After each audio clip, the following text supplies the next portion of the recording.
everyone. My name is Elijah. Welcome to the first BanklessDeSci virtual Unconference, the first of its kind, but hopefully not the last. This is a special event called Doing Science Without Permission, and I want to get into a little bit about what I think that means and what that means to me, and where we are going today with BanklessDeSci in this event.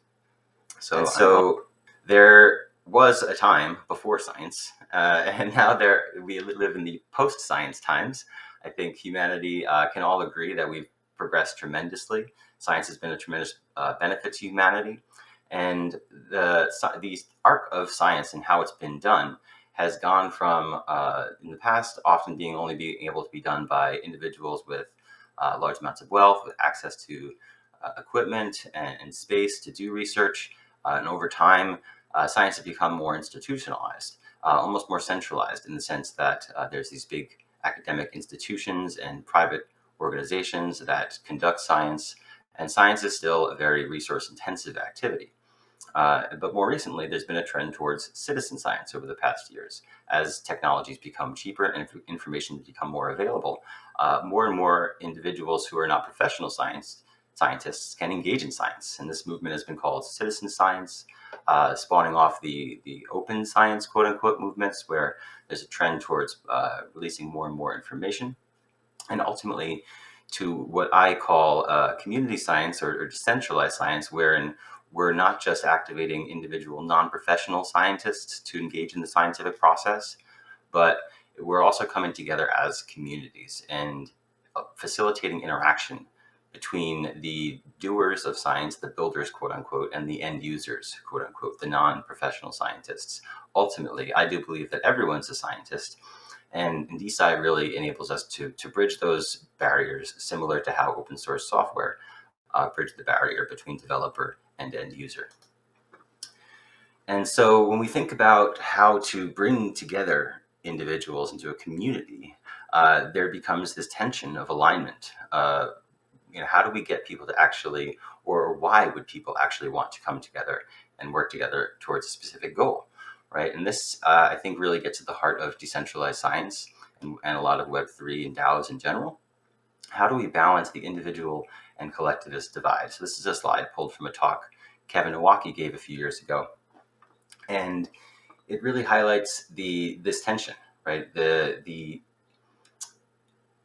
need, ultimately, the right of an individual to retain sovereignty and ownership over their own work and their own contributions, right? So if a scientist is producing research, products of their research, the individuals, they want to be able to protect those rights, right? This is why intellectual property laws exist.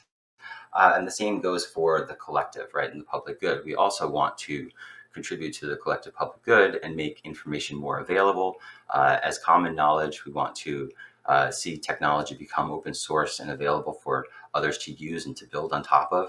And we know that there's cumulative synergistic effects of that. But how do we balance that tension between the individual and their right to self-sovereignty and the collective public good?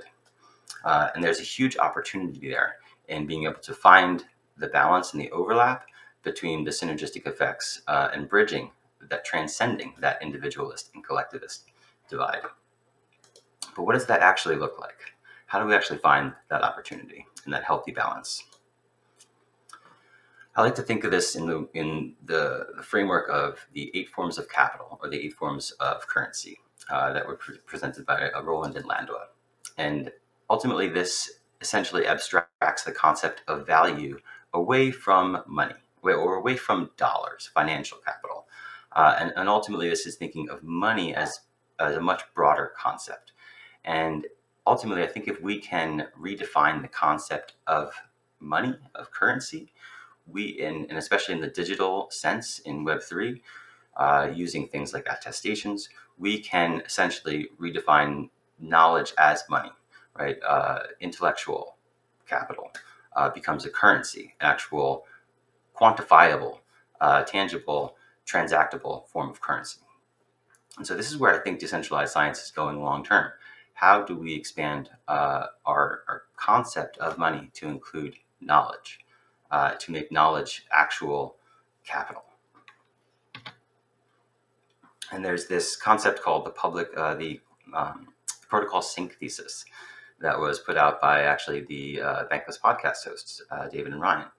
And this protocol sync thesis, essentially, if you boil it down, says that open source is going to rule the world, right? Like software is devouring the world, open source is devouring the world, and the more permissionless and trustless and credibly neutral that a tool or a product or a protocol can be, so the more independent of the actors that are using it. So if this is credibly neutral, right? It's separate and it's completely agnostic to use it. It's just simply a tool that functions as intended.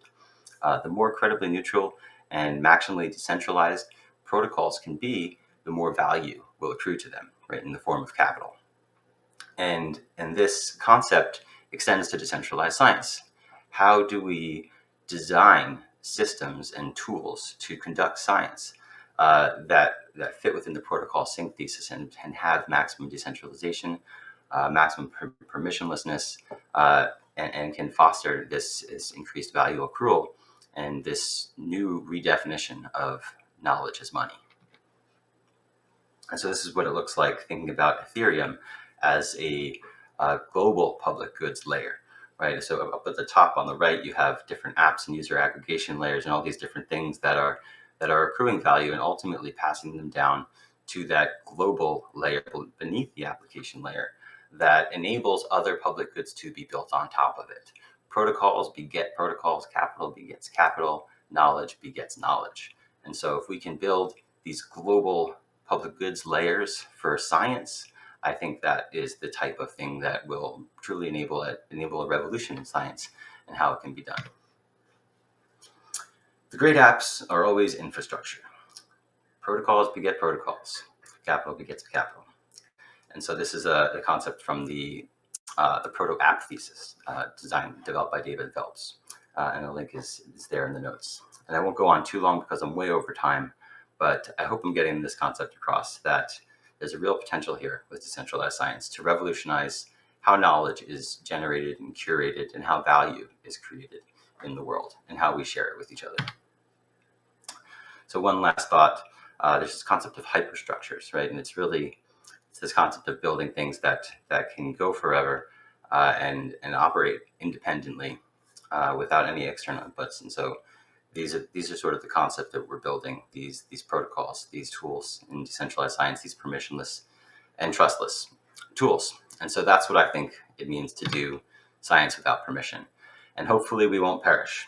Hopefully we will publish and thrive and figure out new ways to grow together and collaborate. So thank you all so much for coming to the BanklessDeSci Unconference. I hope you all enjoyed the breakout sessions today. We'll have some additional opening remarks from Renee, and then we will hop into breakout sessions for about 2.5 hours, and then we'll come back here to the main stage to catch the keynote address from Shadi Eldamadi and some closing remarks from Michael Ferreros. So again, my name is Elijah. Thank you so much for your time, and I hope you enjoy the event.